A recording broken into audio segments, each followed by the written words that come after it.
다 함께 자리에서 일어나셔서 경배와 찬양으로 10월 첫째 주일 성찬주일 주일 예배를 하나님께 올려드리겠습니다.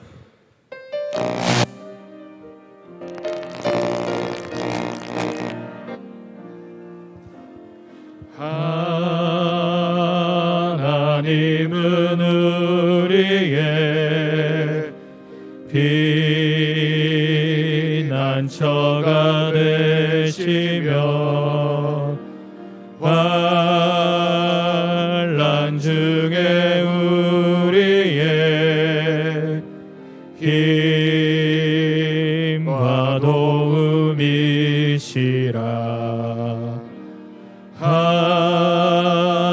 하나님은 우리의 피난처가 되시며 환난 중에 우리의 힘과 도움이시라.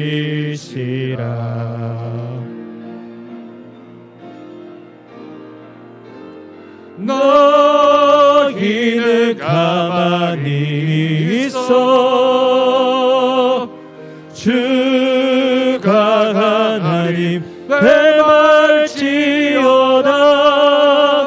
열방과 세계 가운데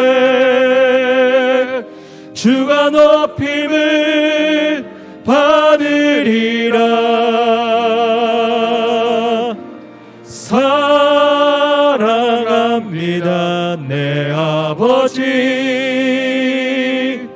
찬양합니다 내 온 맘 다하여, 선포합니다 예수 그리스도 주님 오심을 기다리며. 하나님이여, 우리가 주의 전 가운데에서 주의 인자하심을 생각하였나이다. 하나님이여, 주의 이름과 같이 찬송도 땅끝까지 미쳤으며 주의 오른손에는 정의가 충만하였나이다. 아멘.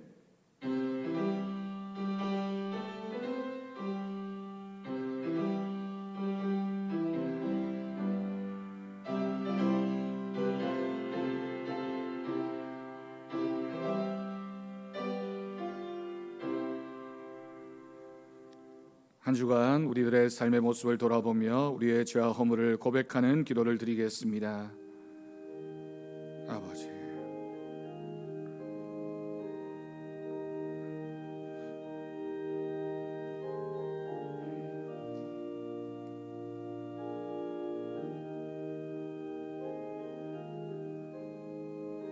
주님,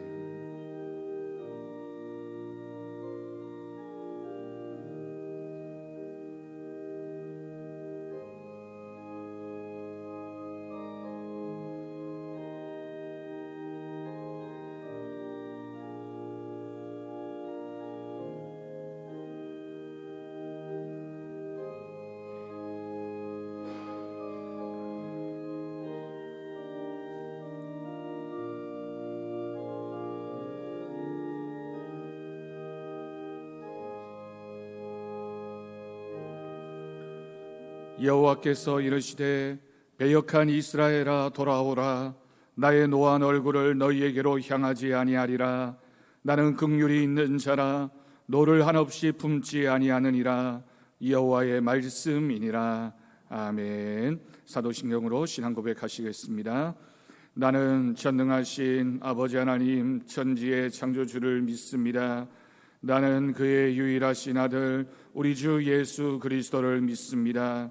그는 성령으로 잉태되어 동정녀 마리아에게서 나시고 본디오 빌라도에게 고난을 받아 십자가에 못 박혀 죽으시고 장사된 지 사흘 만에 죽은 자 가운데서 다시 살아나셨으며 하늘에 오르시어 전능하신 아버지 하나님 우편에 앉아 계시다가 거기로부터 살아있는 자와 죽은 자를 심판하러 오십니다.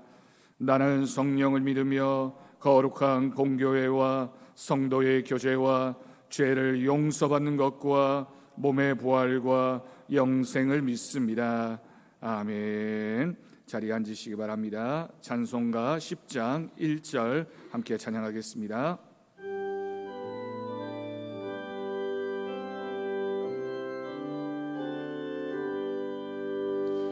전능왕 오셔서 주 이름 찬송케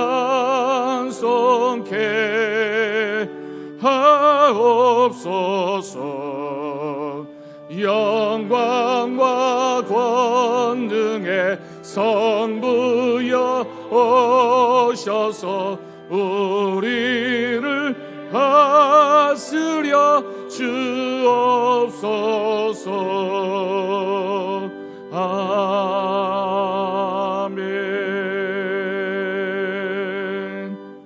성시교독 교독문 79번입니다. 교독문 79번 요한복음 15장 성시를 함께 교독하겠습니다. 나는 포도나무요 너희는 가지라. 그가 내 안에 내가 그 안에 거하면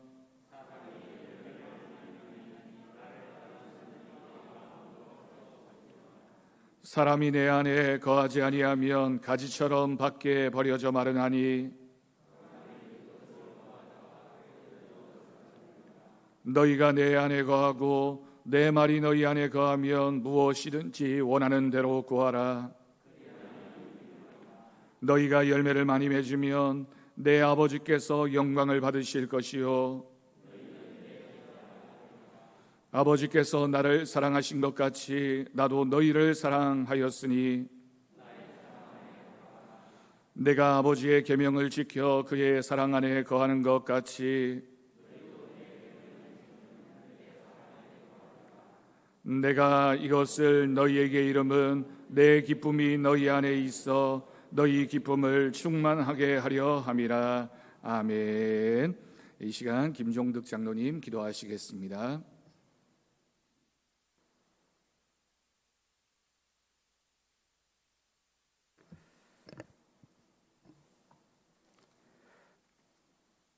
거룩하시고 자비로우신 하나님, 코로나의 어려운 환경 속에서도 하나님 앞에 나와 예배드리는 더 사랑교회의 주님께서 함께 하심을 굳건히 믿습니다. 드려지는 이 예배가 하나님께 기쁨이 되게 하시고 아픈 한우들의 가정에는 쾌유의 회복이, 모든 교인들에게는 평안과 은혜로 채워지는 귀한 예배의 시간이 되게 하여 주시옵소서. 하나님, 지난 주간에는 시골의 가을길을 달려보았습니다. 길가에 한들거리는 코스모스 너머로 누렇게 물들어 추수를 기다리는 머리 숙인 벼들을 바라보면서 풍성한 가을의 길실을 허락하신 하나님께 감사를 드렸습니다. 이 결실의 가을에 우리들은 생활 속에서 얼마나 많은 신앙의 결실을 맺고 있을까? 말씀대로 살아야지 결단하고 고백하지만 행동으로 옮겨지지 못하고 마음뿐인 우리들의 믿음입니다. 연약한 우리들의 믿음들이 새롭게 출발하는 더 사랑교회에서 말씀을 통해 예수님의 향기를 나타내는 성령의 사람으로 변화되어 살아가게 하여 주시옵소서. 교회의 부족한 부분들을 채워주는 섬김의 사람, 봉사의 사람으로 살아갈 수 있도록 인도하여 주시옵소서. 지난주 창립 51주년 기념 예배 시 목사님 설교 중 교회를 떠나 있는 젊은 청년들을 회상하며 눈물 어린 설교의 말씀이 부족한 종과 교인들의 가슴에 많은 해안을 느끼는 의미 있는 시간이었습니다. 교회와 함께 했던 지난날의 아름다운 일, 부족하고 아쉬웠던 모든 일들을 이제 서부제일교회 교명과 함께 역사에 남겨두고 더 사랑교회로 새롭게 거듭나는 교회로 나아가게 인도하여 주시옵소서.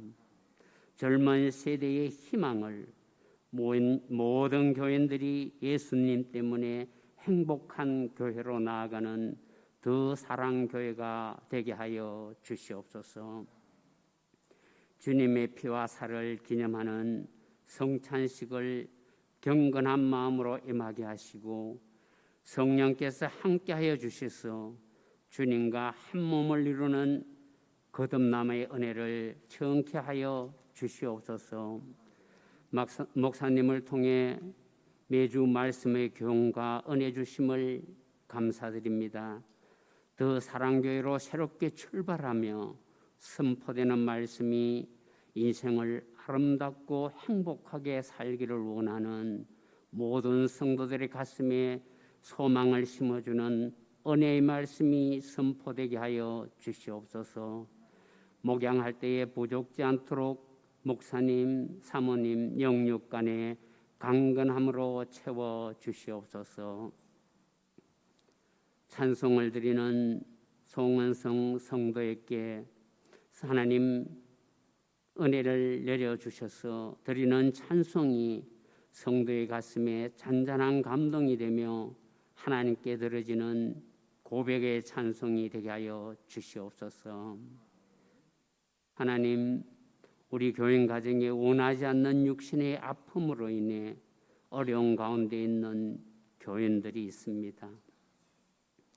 그들을 위해 교회가 기도한다 하지만 그 아픔, 불안함과 두려움의 고충을 건강한 우리들은 어찌 다 이해할 수 있겠습니까? 간절한 기도를 외면 마시고 여호와라파 치료의 손길이 아픔 가운데 있는 한우들에게 함께하여 주셔서 아픔의 환경에서 벗어날 수 있도록 인도하여 주시옵소서.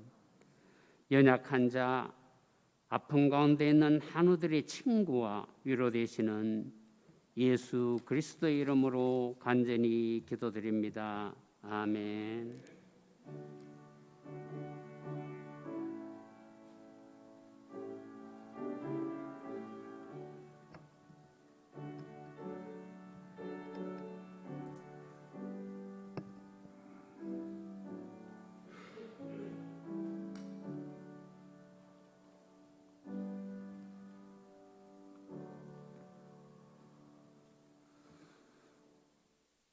오늘 이 시간 우리에게 주신 하나님의 말씀은 신약성경 마태복음 5장 5절 말씀입니다.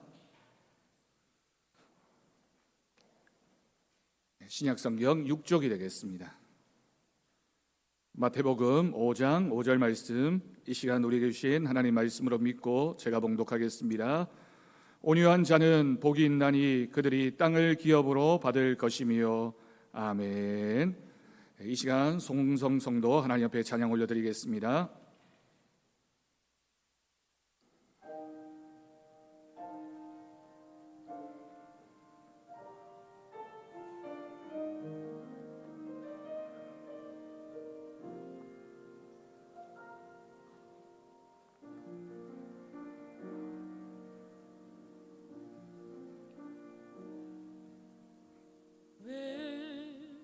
십자가를 지셨나 하늘 귀한 영광 버리고 왜 십자가를 지셨나 하나님의 아들임을 버리고 왜 물과 피 쏟으셨나 아무 죄 없으신 어린 양 왜 물과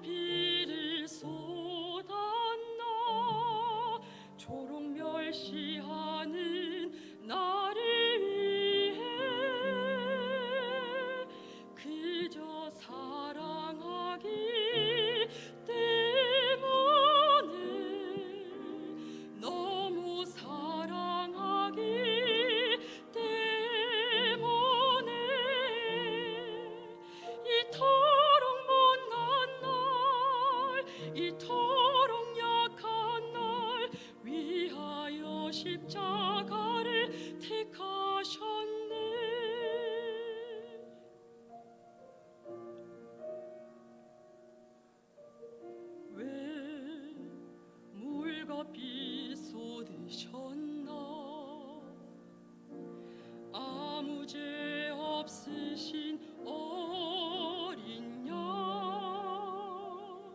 왜 물과 피를 쏟았나 조롱 멸시하는 나를 위해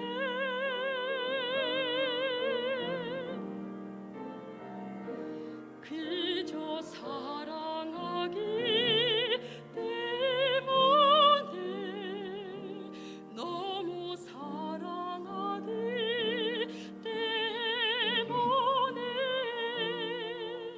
이토록 못난 날 이토록 약한 날 위하여 십자가를 택하셨네 수도 없이 주를 부인했는데 아버지의 곁을 떠나 방황했었는데 주를 향해 돌 던질 때 나도 함께 있었는데 사랑받을 것 하나 없는데 나를 위해 그저 사랑하기 때문에 너무 사랑하기 때문에 이토록 못난 날 이토록 약한 날 위하여 십자가를 택하셨네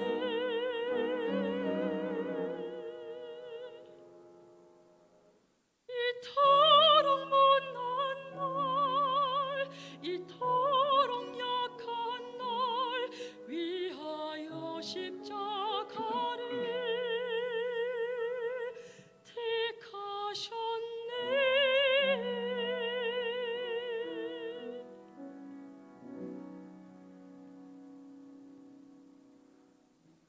아멘. 네, 은혜로운 찬양 하나님께서 기뻐 받으실 줄로 믿습니다. 할렐루야. 네, 오늘도 하나님 주시는 말씀의 은혜가 우리 사랑하는 성도들의 심령과 사랑하는 가정 가운데 하나님의 은혜로 가득하기를 주님의 이름으로 축복합니다. 여러분, 그 교회 담임 목사님이 어떤 분이신지를 알려면 누구에게 물어보면 될까요? 예, 그렇습니다. 누구에게 물어봐야 되냐면 그 교회 부교육자에게 물어보면 됩니다. 아무래도 가장 가까이에서 늘 함께 생활하고 같이 만나는 사이이기 때문에 제일 잘 아는 것이 당연할 겁니다. 저도 우리 부교육자들에게 늘 노력하고 있지만 어떻게 얘기할지 한편으로는 두렵기도 하고 또 한편으로는 굉장히 조심스럽기도 합니다. 제가 부교육자 생활을 할 때 잊혀지지 않는 두 분의 목사님과 관련되어진 두 가지 사건이 있었습니다.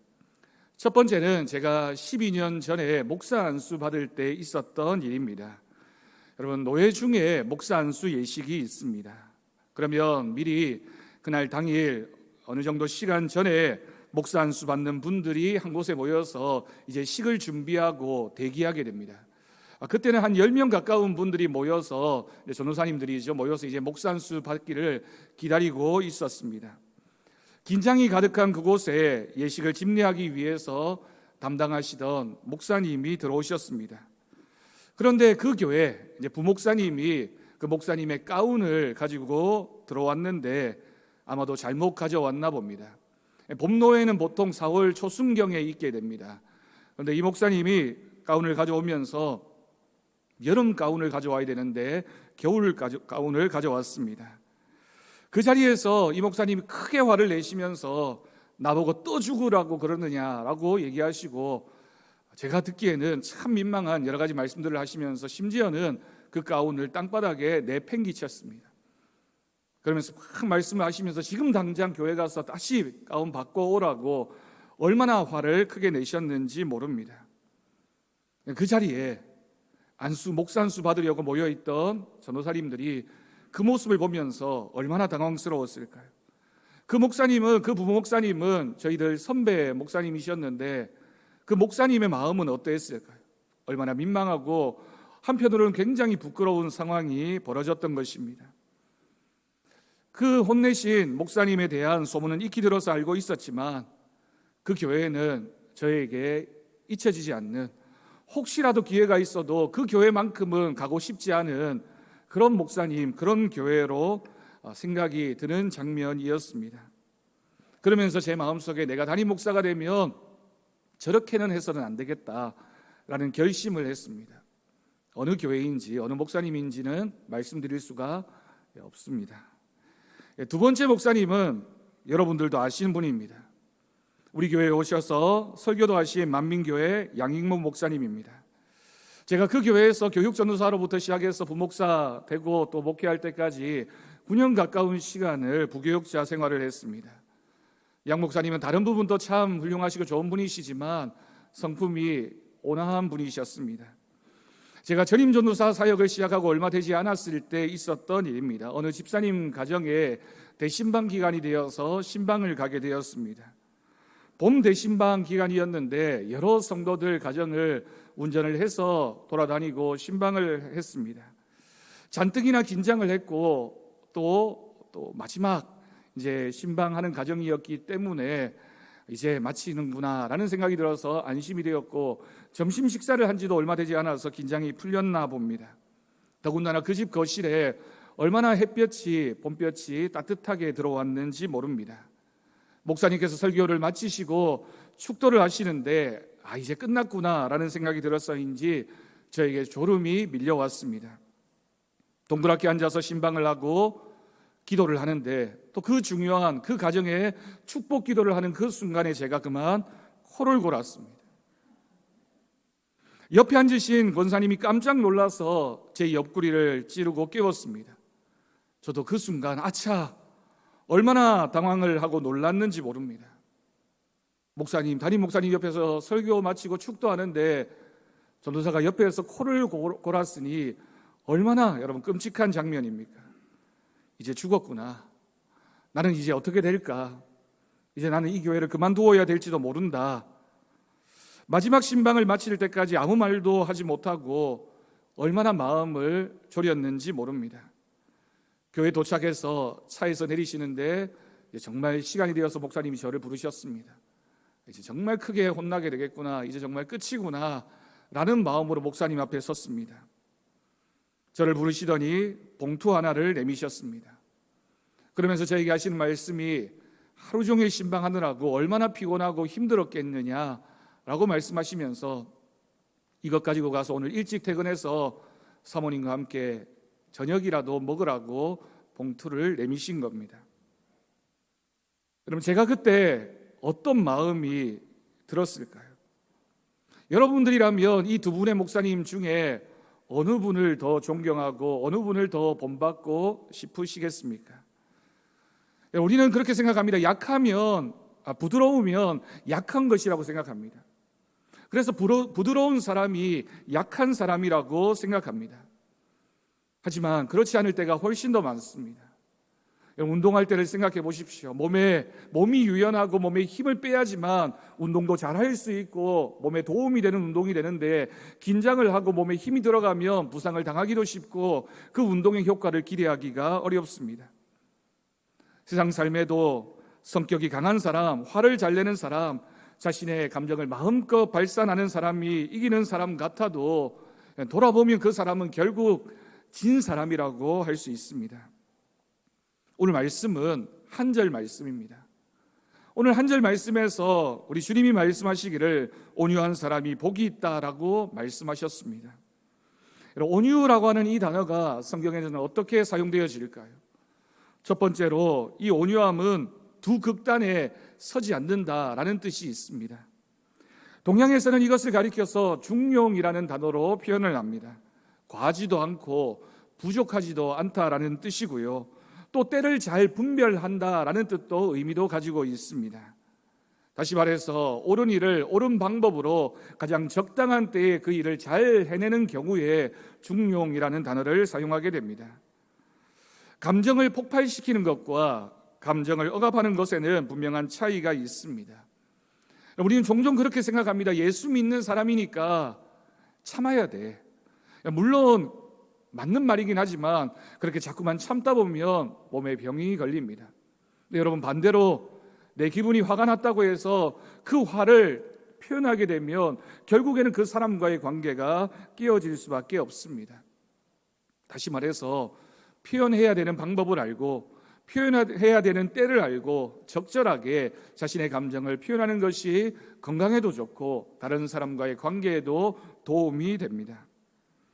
두 번째로 여러분, 성경에서 온유는 집에서 길들인 사나운 동물에 대해서 이야기할 때 사용되어졌던 단어입니다. 사나운 짐승입니다. 그런데 이 동물이 주인에게 길들여져서 주인의 통제를 받을 줄 아는 그런 동물이 되었을 때 온유라는 단어를 사용했습니다. 그런 의미에서 본다면 온유란 무능하고 약하고 또한 쓸모없다라는 뜻이 아니라 강하고 힘이 있지만 잘 훈련받아서 그 힘을 조절할 줄 아는 그런 상태를 온유라고 표현한다라고 하는 것이죠. 이런 사람을 두고 온유한 사람이라고 성경은 설명하고 있습니다. 때를 잘 알고 자신이 어떻게 표현해야 되는지를 적절하게 표현할 줄 알고 자신은 강하지만 그 강함을 조절해서 그것을 어떻게 표현할 줄 아는 자, 그것이 바로 우리들의 온유의 모습입니다. 근데 여러분, 우리는 때때로 감정이나 본능을 잘 통제하지 못해서 실수를 하거나 다른 사람에게 상처를 주거나 관계를 깨뜨리는 경우를 많이 보게 됩니다. 참 인간의 감정이 약한 것은 한번 실수하고 한번 깨뜨려지면 그것을 회복하는 것이 결코 쉽지가 않습니다. 마치 사기 그릇을 깨뜨려 놓고 나면 잘 붙인 것 같아도 그 흔적이 남는 것과 마찬가지입니다. 여러분, 그러므로 우리가 우리의 마음을 잘 다스린다는 것, 그리고 하나님 앞에서 사람들과의 관계에서 온유함을 잘 유지한다는 것이 얼마나 중요한지 모릅니다. 감정을 잘 다스릴 줄 알고 나아가서 우리의 본능까지도 잘 통제할 줄 아는 그런 상태가 바로 온유라고 하는 것입니다. 근데 여러분, 이 온유함이 우리의 실제의 삶에서 어떻게 표현되어질까요? 하나님을 인격적으로 만난 사람, 세상의 기준이 아니라 천국의 기준으로 살아가는 사람은 온유한 사람이고, 그 온유함을 가진 사람은 두 가지 모습으로 표현할 수 있습니다. 실천되어져야 됩니다. 우리가 오늘 이 두 가지를 함께 살펴볼 텐데, 이 두 가지 말씀이 우리가 어떻게 우리의 온유함을 하나님 앞에서 가지고 살아가야 하는지를 결단하는 귀한 말씀이 되어지기를 바랍니다. 먼저 우리가 생각해 볼 것은, 온유는 하나님과의 관계에서의 온유함입니다. 여러분, 하나님의 백성이 하나님과의 관계에서 온유함으로 나타난다는 것은 모든 것이 주님께로부터 온 것임을 인정할 때 우리의 마음에 가져지는 것입니다. 다시 말해서 하나님의 뜻에 자신을 온전히 맡기면서 하나님이 하실 것이다, 하나님이 주인이시다 라고 하는 것을 인정하고 나면 우리가 하나님과의 관계에서 온유함을 소유할 수 있게 됩니다. 자신이 얼마나 하나님 앞에서 온유한 사람인지를 알아보려면 상황에 관계없이 나는 나의 삶을 정말 하나님 앞에 맡기는 삶인가, 그런 믿음으로 살아가고 있는가를 생각해 보면 답을 찾을 수가 있습니다. 여러분, 성경 말씀에 하나님과의 관계에서 정말 온유함을 가졌던 한 인물을 소개하고 있습니다. 우리가 지난 10월 1일부터 함께 새벽 기도 때 묵상하고 있는 욥기라고 하는 말씀의 주인공인 욥이라고 하는 인물입니다. 욥을 가리켜서 성경은 동방의 의인이었다라고 소개합니다. 재산도 많았습니다. 자녀가 많은 복을 받아서 10남매나 되는 자녀가 있었습니다.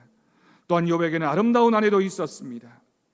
욥이 의인이라고 불려지는 그 1장의 앞부분을 보면 욥은 정말 의인으로서의 복을 받았던 사람, 그러니 삶에 늘 기쁨과 평강이 있을 수밖에 없는 그런 행복한 삶을 살았던 인물입니다. 여러분, 여기까지만 보면 그러니 온유할 수 있지, 그렇게 행복한데, 그렇게 모든 것이 갖추어져 있는데 온유하지 않을 사람이 어디에 있겠느냐라고 말할 것입니다. 네, 여러분, 그러나 어느 날 욥에게 불행이 닥쳐오게 됩니다. 이유가 없습니다. 하루아침에 재산을 잃었습니다. 또한 한날에 자녀들도 잃었습니다. 게다가 고독하고 외로울 때 자신에게 힘이 되어줘야 할 그 아내가 자신에게 찾아와서는 당신이 이렇게 된 것은 하나님이 저주하신 것이다. 차라리 당신도 하나님을 저주하고 죽으라고 그렇게 말하고는 그 욥을 떠나가 버렸습니다. 엎친 데 덮친 격으로 몸에 몹쓸 질병이 찾아와서 기와장으로 몸을 긁는 고통 가운데 정말 죽는 것이 더 낫지 않은가라는 생각이 들 정도로 극심한 고통과 아픔이 욥에게 찾아왔던 것입니다. 여러분, 이 상황에서 고백했던 욥의 기록이 욥기 1장 21절 말씀입니다. 내가 모태에서 알몸으로 나와 싸운즉 또한 알몸이 그리로 돌아가올지라. 주시니도 여호와시오 거두시니도 여호와시오니 여호와의 이름이 찬송을 받으실지어다. 아멘. 여러분, 욥의 이 고백이 얼마나 대단한 고백입니까? 그 상황을 다 경험했습니다. 그리고 끝나지 않았습니다. 고난의 가장 중심에 욥이 있었음에도 불구하고 하나님을 향해서 하나님은 그런 분이십니다. 하나님은 내 삶의 주인이십니다. 하나님이 하셨기 때문에 나는 받아들입니다 라고 하는 믿음의 고백으로 하나님 앞에 서 있는 것입니다. 물론 그렇지만 우리에게 이 말씀은 불가능해 보이는 말씀입니다. 지금까지 생활의 편리함과 부를 자신의 노력으로 얻은 것처럼 누리고 있다가 어느 날 갑자기 한꺼번에 모든 것이 사라졌을 때 우리가 그 상황을 받아들이고 이것도 하나님의 은혜입니다. 그럼에도 불구하고 그리 아니하실지라도 나는 하나님만 믿겠습니다 라고 고백하는 것이 얼마나 힘든 모습입니까? 왜 나입니까? 라는 원망이 금방 생겨날 것입니다. 어쩌면 보통의 사람이라면 누구든지 그렇게 생각할 수밖에 없습니다. 그러나 욥은 불행을 저주하지 않았습니다. 오히려 고백하기를 내가 벌거벗은 몸으로 태어났고 지금까지 즐기고 행복해 하던 것이 모든 것이 하나님께서 주신 것인데 다시 하나님께서 거두어 가신다 한들 내가 뭐라고 얘기할 수 있을까? 하나님은 어떤 분이신가? 나를 사랑하시는 분이라면 지금 내가 당하고 있는 고난과 아픔도 분명히 이유가 있을 것이다 라고 고백을 했습니다. 당장 이해할 수 없고 받아들일 수 없지만 내 삶은 여전히 하나님 앞에 있다. 하나님께서 인도해 가실 것이다 라고 하는 것이 욥의 믿음이었던 것입니다. 여러분, 이것이 바로 욥의 하나님 앞에서의 온유함입니다. 누구든지 화를 낼 수밖에 없고 분노할 수밖에 없고 절망할 수밖에 없고 책임을 누군가에게 돌리고 싶은 것이 인간의 마음인데 그렇지 않았습니다. 하나님을 인정하고 하나님이 모든 것의 주인이십니다 라고 고백했던 욥의 온유함, 그 온유함이 우리의 온유함이 되어야 할 줄로 믿습니다. 야고보서 1장 21절 말씀입니다. 그러므로 모든 더러운 것과 넘치는 악을 내버리고 너희 영혼을 능히 구원할 바 마음에 심어진 말씀을 온유함으로 받으라. 아멘.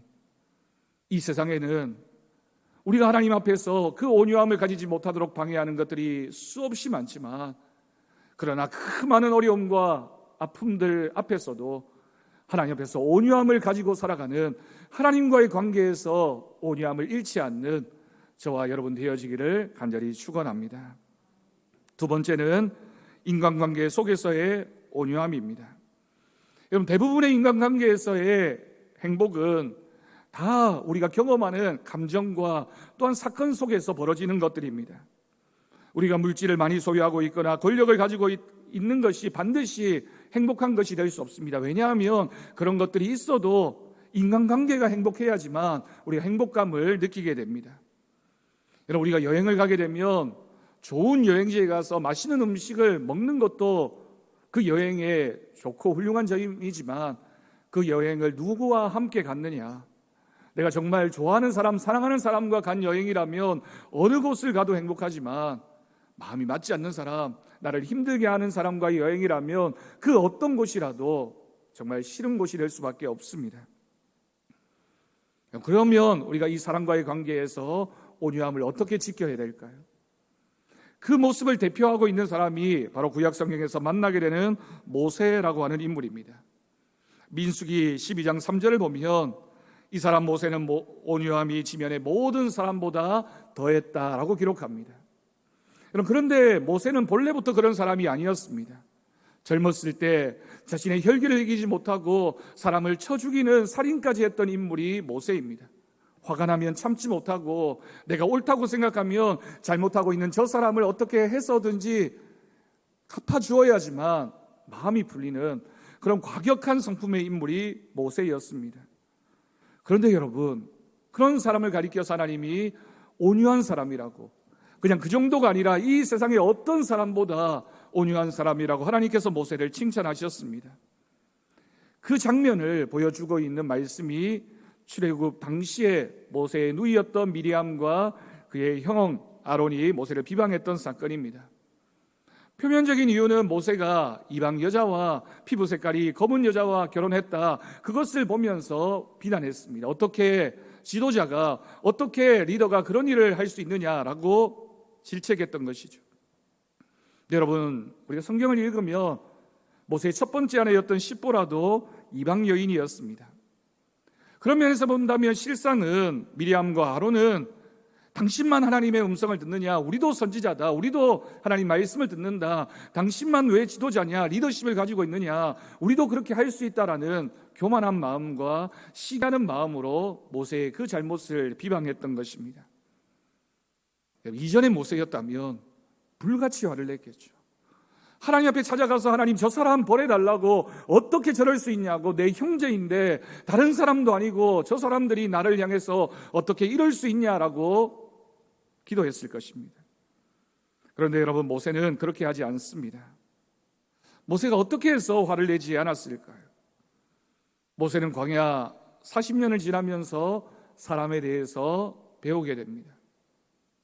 함께 출애굽했는데, 그 40년이라는 광야 생활을 함께 동고동락했는데 그 이스라엘 백성들이 하나님을 원망하고 불평하고, 하나님이 왜 이렇게 하시느냐고, 어떻게 이렇게 하실 수 있냐라고 하나님 앞에 저주할 때, 그리고 심지어 자신을 향해서도 당신이 책임지라고, 당신이 도대체 뭘 하는 사람이냐고, 당신은 지도자의 역할을 할 수 없는 사람이라고 비난했을 때, 모세는 사람은 믿을 수 있는 존재가 아니구나, 사랑해야 되겠구나, 하나님도 나에 대해서 그러신 마음이구나 라고 하는 것을 모세가 깨달았던 것입니다.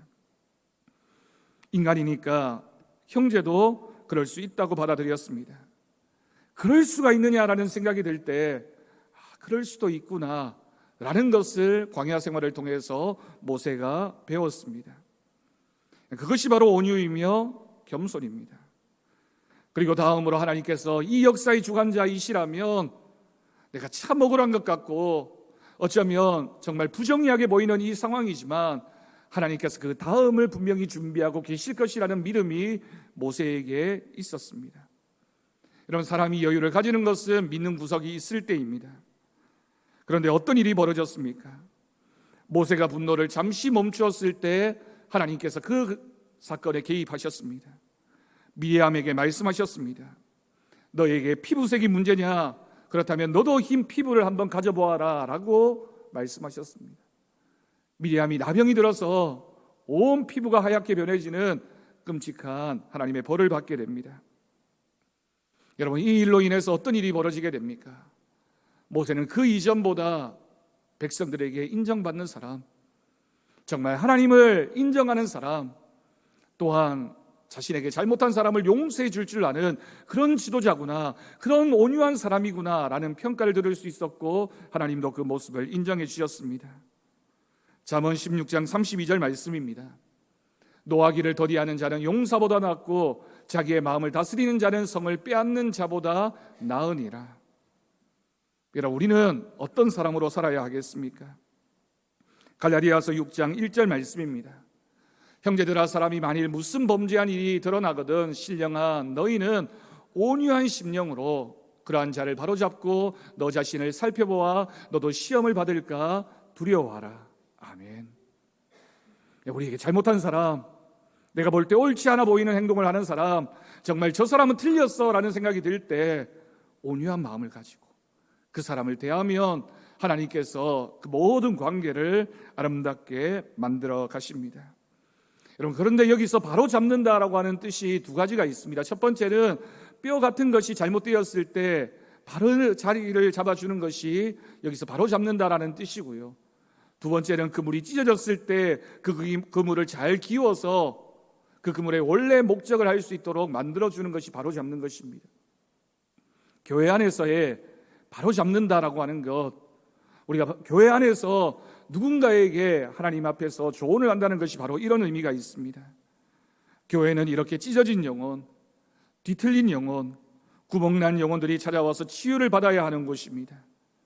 사랑의 마음으로, 권면의 마음으로, 기도로, 말씀으로 치유하고 받을 수 있기를 바랍니다. 아픈 사람이 누구나 와서 그 마음의 상처를 하나님을 통해서, 성도들과의 교제를 통해서 치유받을 수 있는 믿음의 공동체, 그것이 바로 더 사랑교회가 하나님 앞에서 가져야 하는 모습인 줄로 믿습니다. 여러분, 우리의 가정에서 눈에 당장 보이는 것 때문에 속상해서 화를 참지 못하고 감정을 폭발시키기 때문에 아내와 남편이 멀어지기도 하고 부모와 자녀 간에도 벽이 쌓이는 경우가 얼마나 많은지 모릅니다. 가장 가까운 사이 서로 이해하고 존중하고 사랑해 주어야 되는데 우리가 온유함을 잃어버리게 되면 그 가정조차도 어려움을 당하고 깨어질 수밖에 없습니다. 여러분, 가정에서 여러분들은 어떤 분이십니까? 가족들에게 정말 온유한 마음을 가진 사람입니까? 우리가 정말 가족들을 온유한 마음으로 대하고 있습니까? 여러분, 교회 공동체 안에서도 마찬가지입니다. 우리가 서로를 바라보면서 온유한 사람입니까? 우리가 이 공동체를 하나님이 기뻐하시는 아름다운 공동체로 만들어 가기 위해서 온유함이 있는 믿음인지를 우리는 생각해 보아야 하겠습니다. 때를 맞추어 말할 수 있는 사람이 이기는 사람입니다. 참을 수 있는 사람이 이기는 사람입니다. 잘 절제했다가 때에 맞추어 한마디 하는 사람의 말에는 힘이 실리게 됩니다. 하나님께서 이러한 사람을 사용하셔서 가정을 살리고 공동체를 살리는 귀한 역할을 주실 줄로 믿습니다. 여러분, 말씀 마칩니다. 오늘 말씀에서 온유한 사람에게 주시는 복을 말하고 있습니다. 그 복이 무엇입니까? 땅을 기업으로 받는다라고 했습니다. 여러분, 이 땅에서도 우리가 땅 한 평, 땅 기업으로 받는 것 얼마나 큰 복입니까? 근데 여기서 말하는 땅은 하나님의 나라입니다. 하나님의 나라를 너희에게 기업으로 주겠다라고 하시는 하나님의 음성입니다. 우리가 하나님 앞에 맡길 때, 우리가 하나님과의 관계에서 온유함을 가지고 우리 이웃들과의 관계에서 그 사람을 온유함으로 대하는 그 사람에게 하나님께서 땅을 기업으로 주시는 은혜가 있을 줄로 믿습니다.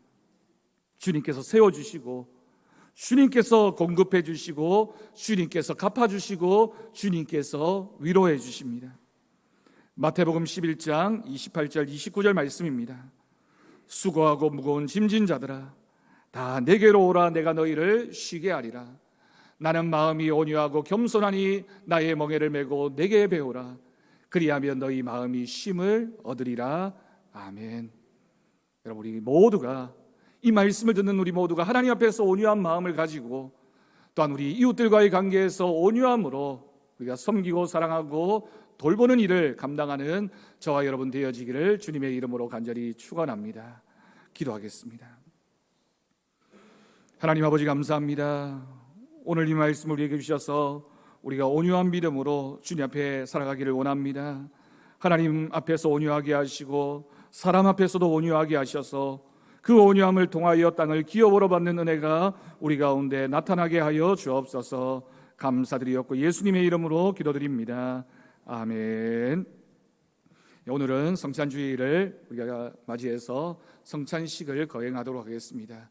성찬식은 세례교인 이상, 이제 우리 총회 헌법이 바뀌어서 유아 세례교인 이상 참여하실 수 있습니다. 자신을 살피시고 세례를 받으신 분들은 성찬에 참여하실 수 있겠습니다. 또 지난번과 마찬가지로 우리 성찬위원들이 여러분들 직접 비접촉을 하기 위해서 떡과 포도주를 여러분들 앞에 놓게 될 겁니다. 그러면 잠깐 기도하시고 성찬에 참여하시면 되겠습니다. 우리 찬송가 229장 1절에서 3절까지 함께 찬양하겠습니다.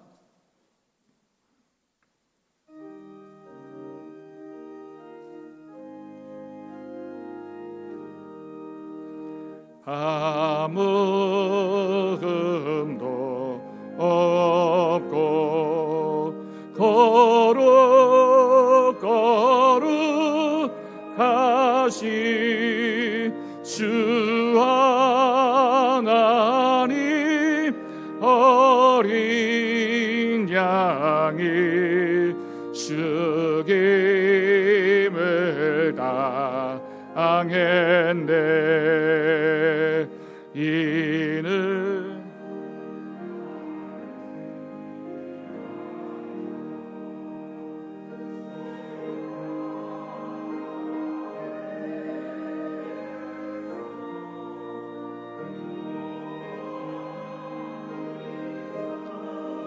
깨뜨리신 주님의 몸일세. 이는 날 위하여 형벌을 받으사 주가 대신 흘린 주의 보혈 어릴세. 고린도전서 11장 23절에서 29절까지 말씀입니다. 너희에게 전한 것은 주께 받은 것이니 곧 주 예수께서 잡히시던 밤에 떡을 가지사 축사하시고 떼어 이르시되 이것은 너희를 위하는 내 몸이니 이것을 행하여 나를 기념하라 하시고, 식후에 또한 그와 같이 잔을 가지시고 이르시되 이 잔은 내 피로 세운 새 언약이니 이것을 행하여 마실 때마다 나를 기념하라 하셨으니 너희가 이 떡을 먹으며 이 잔을 마실 때마다 주의 죽으심을 그가 오실 때까지 전하는 것이니라. 그러므로 누구든지 주의 떡이나 잔을 합당하지 않게 먹고 마시는 자는 주의 몸과 피에 대하여 죄를 짓는 것이니라. 사람이 자기를 살피고 그 후에야 이 떡을 먹고 이 잔을 마실지니 주의 몸을 분별하지 못하고 먹고 마시는 자는 자기의 죄를 먹고 마시는 것이니라. 아멘. 우리가 오늘 성찬주의를 맞이해서 참여하게 되는 이 성찬은 단순히 우리가 그냥 시간이 되었다고 때가 되었다고 참여하는 것이 아닙니다. 우리를 위하여 상하고 찢긴 주님의 살과 그 귀하신 몸에서 흘리신 그 피를 우리가 생각하고, 이제는 우리가 주님의 살과 피를 받음으로써 성령님이 우리 안에 계실 수 있도록, 그리고 우리도 누군가에게 살과 피를 나누는 그런 삶을 살라고 말씀하시는 주님의 음성에 응답하는 우리들의 신앙의 결단입니다. 또한 이 성찬에 우리 모두가 함께 참여함으로 우리 더사랑교회 모든 성도들이 이제 한 지체가 되었고 한 몸이 되었음을 우리가 고백하면서 주님의 몸된 교회를 한 마음으로 섬기겠다라고 하는 약속이기도 합니다. 이것이 바로 이 성찬에 참여하게 하신 우리 주님의 뜻입니다. 기도하겠습니다. 우리를 위하여 살을 찢기시고 피를 다 흘려주신 주님, 오늘 우리가 정결하지 못한 마음과 육체를 가지고 이 자리에 나와 있습니다. 이제 주님의 살과 피를 제연하는 귀한 성례전에 서 있습니다. 이 자리에 임하셔서 우리의 입과 육체의 모든 기능에서 주님의 살과 피를 깊이 경험하는 소중한 순간으로 만들어 주옵소서. 그리하여 주님을 뵙는 기쁨이 가득하게 하옵소서. 온전히 성령님의 특별하신 임재 안에서 이 고귀한 성례전이 이루어지게 하옵소서. 우리를 위하여 살을 찢기시고 피를 흘리신 우리 주님 예수 그리스도의 이름으로 기도하옵나이다. 아멘. 성찬위원 앞으로 나오시겠습니다. 주님께서 잡히시던 날 밤이었습니다. 우리 주님은 사랑하는 제자들과 같이 마지막 유월절 식사를 하셨습니다.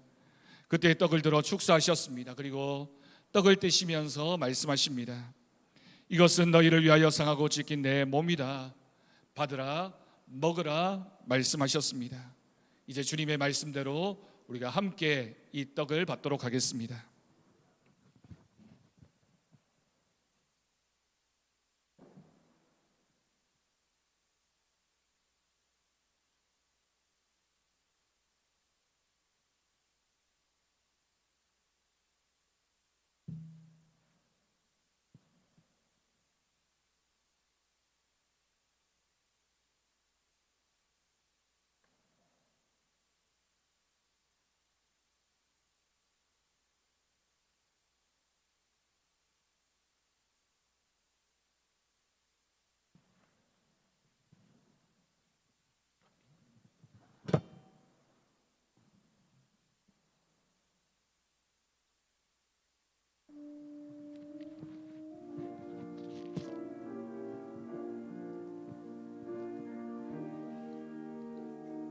네, 떡을 받으시고 여러분 앞에 놓여 있는 성찬을 바라보시면서 잠시 기도하신 다음에 감사의 마음으로 이 떡에 참여하실 수 있기를 바랍니다.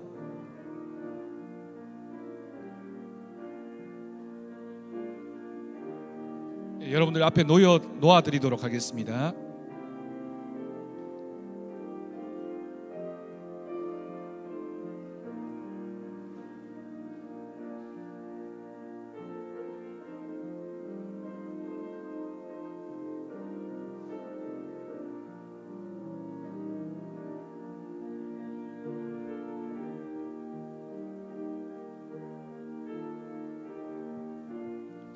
혹시 세례교인 중에 떡을 받지 못한 분은 손을 들어 표해 주시기 바랍니다.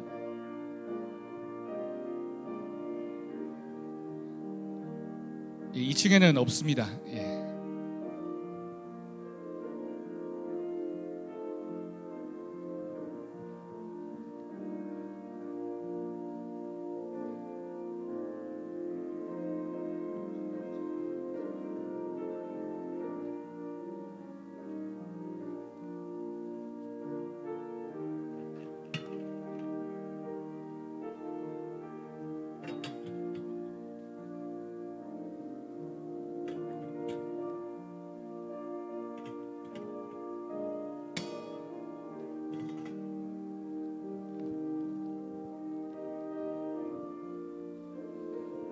우리 주님은 또 식후에 잔을 들어 축사하셨습니다. 그리고 사랑하는 제자들에게 그 잔을 주시면서 말씀하십니다. 이것은 너희를 위하여 흘리는 내 피다. 너희와 내 사이에 맺어진 새 언약의 피다. 받으라 마시라 말씀하셨습니다. 우리가 이제 주님의 말씀대로 이 잔에 참여하도록 하겠습니다.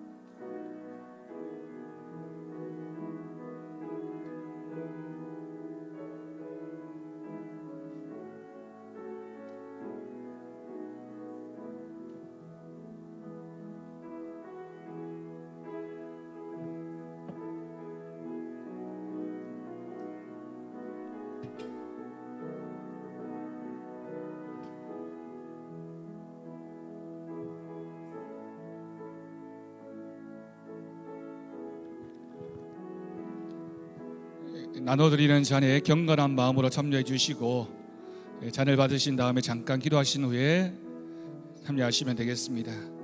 다 마친 잔은 좌우 양쪽으로 모아주시면 되겠습니다.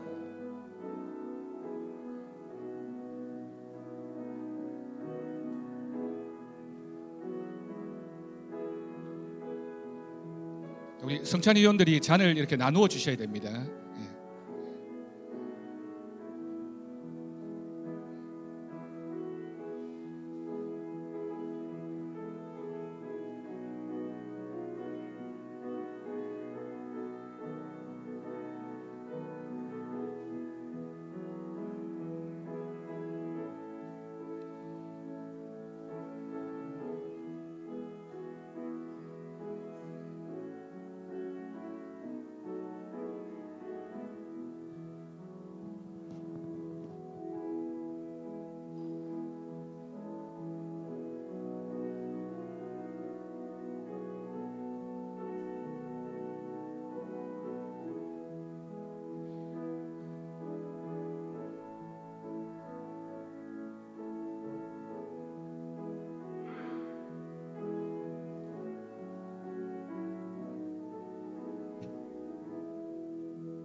기도하겠습니다.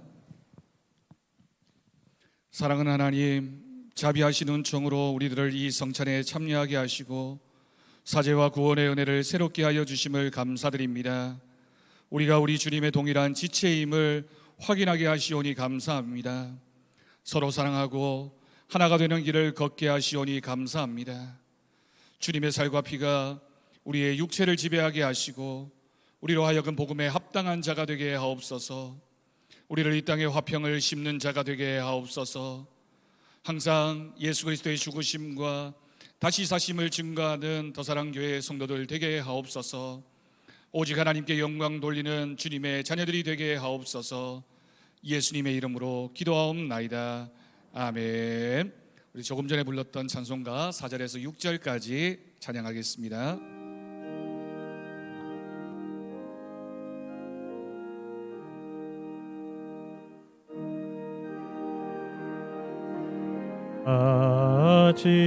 아직은 나에게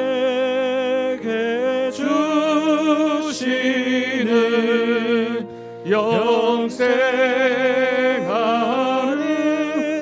양식이요 마시는 잔일세 심히 사모하는 떠나셨던 주님 속히 세상 다시 올 때 반가이 뵙겠네. 우리 그때까지 십자가를 지고 주의 자비함과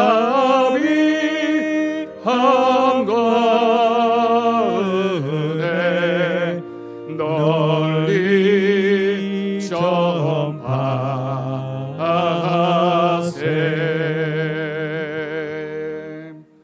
이 성찬에 참여함으로 이제 우리 모두는 새로운 몸과 마음으로 또 주님이 주시는 생명의 영혼으로 거듭났습니다. 우리가 이 은혜를 기억하면서 교회를 섬기고 주님의 복음을 전하는 일에 헌신하는 우리 모든 성도들 되기를 바랍니다.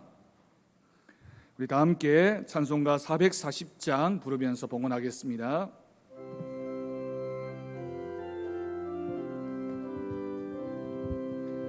어디든지 예수 나를 이끌며 어디든지 예수 함께 가려네.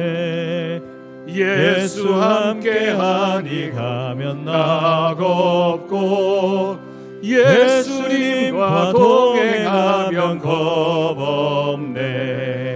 어디를 가든지 겁낼 것 없네. 어디든지 예수 함께 가려네. 세상 친구 모두 나를 떠나도 주와 동행하면 외로움 없겠네. 가는 길이 위태하고 험해도 어디든지 예수 함께 가려네. 어디를 가든지 겁낼 것 없네. 어디든지 예수 함께 가려네. 어두운 그늘 나를 해워쌀 때에 주가 함께 계심 믿고 가려네. 죽은 후에 천국에서 깨어나 예수 함께 길이 살리라. 어디를 가든지 겁낼 것 없네. 어디든지 예수 함께 가려네. 하나님 아버지 감사합니다. 오늘도 주님의 전에 나오며 우리의 마음과 정성과 우리의 삶의 전부를 담아 귀한 예물 하나님 앞에 올려드립니다. 11조 예물을 드리며 감사 예물, 주일헌금과 비전헌금, 여러 가지 목적의 헌금을 드린 귀한 손길들을 주님께서 기억하여 주옵시고 그 하는 일들 위에, 그 가정 위에 풍성하게 채우시는 은혜가 넘치게 있게 하여 주옵소서. 혹 바치지 못한 손길 위에도 동일한 은혜를 드려 주옵시고 이 예물이 사용되어지는 곳에 주님의 복음이 전해지게 하시며 교회가 든든히 세워져가는 믿음의 열매가 맺히게 하여 주옵소서. 감사드리옵고 예수님의 이름으로 기도드립니다. 아멘. 우리 옆에 계신 분들과 축복하며 인사하겠습니다. 주님 안에서 사랑하고 축복합니다. 우리는 더 사랑교회입니다. 늘 주님의 은혜가 풍성한 우리들의 삶이 되어지길 바랍니다. 교회 소식 주보를 통해 전해드리겠습니다. 예배를 위한 방역 안내 4가지 꼭 기억하시고 협조해 주시기를 부탁드립니다. 오늘은 매월 첫째 주일 비전헌금 주일로 드리고 있습니다. 그리고 오늘 저녁에는 첫째 주일 각 가정에서 가정예배를 드리게 됩니다. 하늘양식 가정예배 순서지를 뒤편에 비치해 두었습니다. 필요하신 대로 가져가셔서 가정예배에 참여해 주시길 바랍니다. 오늘은 성찬주일로 지킵니다. 냉난방기 청소 2차 청소를 하게 됩니다. 우리 게시판에 1차 때 참여하신 분들 이제 기록되어져 있는데 2차도 동일하게 10월 중에 실시해 주시고 기록한 결과를 게시판에다가 기록해 주시면 우리가 더 쾌적하고 또 안전하게 냉난방기를 사용할 수 있겠습니다. 기도 제목입니다. 코로나 상황을 넘어 모든 것이 일상으로 돌아가는 은혜가 있도록 비전 50년 우리 교회가 은혜로 충만한 교회가 되어질 수 있도록 환자들과 어려움 당하고 있는 분들을 위해서 교회 학교와 청년들을 위해서 또 고3 수험생 민백기, 한찬슬, 허수빈을 위해서 계속해서 기도해 주시기를 바랍니다. 교우 소식입니다. 우리 강단호나 최신영 변호사님 드렸습니다. 우리 신부 정하늘 양, 신랑 서장훈 군 결혼식이 오는 토요일입니다. 9일 토요일 오전 11시에 노비아 갈라 5층 발렌티홀에서 있게 됩니다. 교회에서 오전 10시에 출발하도록 하겠습니다. 우리 정용 장로님 첫째 딸 결혼이고요. 기도해 주시고 또 기쁜 마음으로 참여해 주시기를 부탁드립니다. 우리 신부 측에서 부탁하기를 대구는 우리 결혼식 참여 인원이 99명인데 방역 지침상 접종 완료자, 접종 2차 접종까지 하고 2주가 지난 분들은 이제 예외가 된다고 합니다. 그래서 인원에 들어가지 않는다라고 하니까 우리 교회도 마찬가지고 이제 앞으로 10월이 지나고 11월이 되면 아마 우리나라 전체가 정부 방침으로 위드 코로나에 들어가게 될 것 같습니다. 그러면 접종 완료자들은 여러 곳에서 필요한 게 이제 접종 완료했다라고 하는 그런 표시인데 스마트폰으로 이제 쿠브라고 하는 어플을 다운로드 받으셔서 설치하시면 간단하게 접종 완료 확인이 되고요. 그건 어디를 출입하든지 마찬가지입니다. 혹시 그게 어려우신 분들은 접종 완료 이제 확인서가 있습니다. 그걸 또 가지고 다니셔야지만 이제 앞으로 뭐 카페나 식당이나 여러 곳을 출입할 때 아마 필요하게 될 것 같습니다. 기억하시고 접종 완료 확인을 꼭 지참하시기를 부탁드리겠습니다. 그리고 오늘 우리 이제 교회 명칭이 바뀌고 나서 사진 촬영을 우리 최신영 전사님께서 하게 되는데 아마 본당 촬영을 위해서 본당하고 비전관 사이에 이렇게 드론을 띄워서 촬영하게 될 것 같습니다. 나가시다가 혹시 보시면 놀라지 마시고 그냥 손 한번 이렇게 흔들어 주시면 예쁘게 촬영이 될 것 같습니다. 다 함께 자리에서 일어나셔서 나는 믿네 찬양하신 후에 축도로 예배를 마치도록 하겠습니다.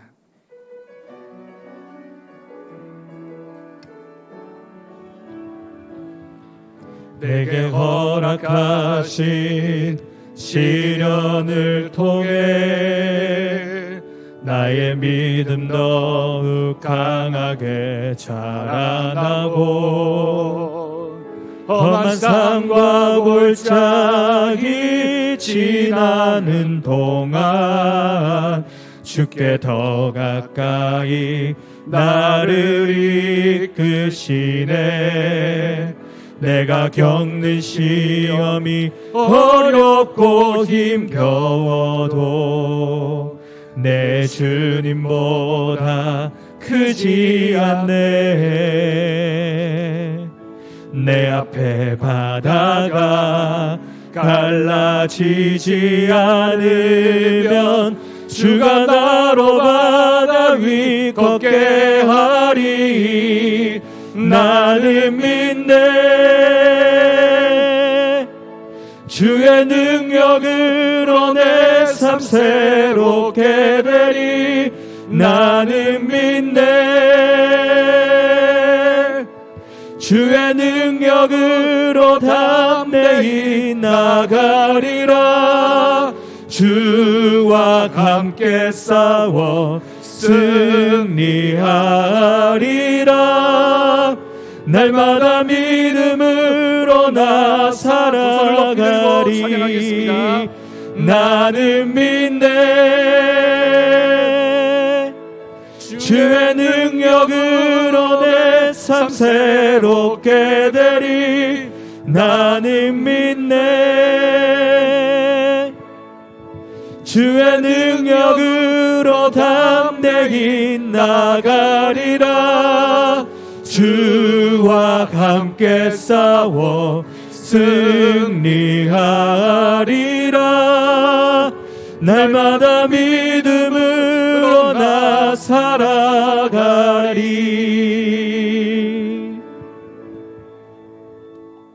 우리 주 예수 그리스도의 은혜와 하나님 아버지의 극진하신 사랑하심과 성령님의 돌보시고 교통하심이 오늘 말씀 기억하며 하나님 앞에 사람들과의 관계에서 온유한 사람으로 살아가기로 결단하는 우리 사랑하는 성도들 위해, 사랑하는 성도들의 가정 위에, 사랑하는 도사랑교회 위에, 이 나라 이 민족 열방 가운데 이제부터 영원까지 함께 하시기를 간절히 축원하옵나이다. 아멘.